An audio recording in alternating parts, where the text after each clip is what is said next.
America ने पाकिस्तान के जरिए ईरान को 15 नकाती अमन मनसूबा भिजवा दिता। नतंज इंसफहान ते फरदो ते जोहरी प्लांट्स को खत्म करने का मुतालबा आख्या। ईरान की सरजमीन ते यूरेनियम अफजुदगी न की जाए। अपना हरमज विच आजाद मैरीटाइम जोन कायम किया जाए। ईरान को खिते विच प्रॉक्सीज नूं फंडिंग बंद करनी होवेगी।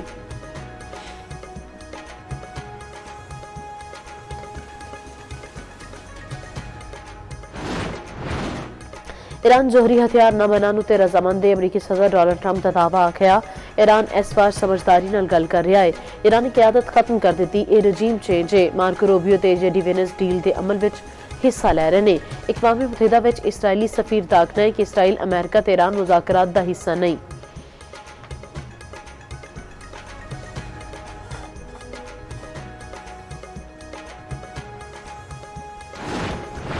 ईरान ने इसराइल उत्ते मिसाइलों की बारिश कर दी। इसराइली शहरी बनी बार्क विच 12 इसराइली शदीद जख्मी। कवेत एयरपोर्ट उत्ते भी हमला, अग भड़क उठी।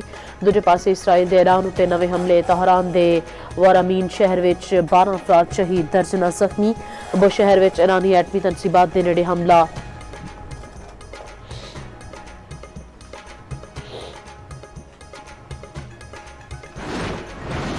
मगरबी हवावां मुल्क विच दाखिल। कोटा शहर के गिरदो नवाह विच वक्फे वक्फे नाल बारिश सिलसिला आने वाले 4 दिनों तक जारी रहने का इम्कान। आज तो 31 मार्च तक मुख्तलिफ इलाकों में बारिश की पेशन गोई।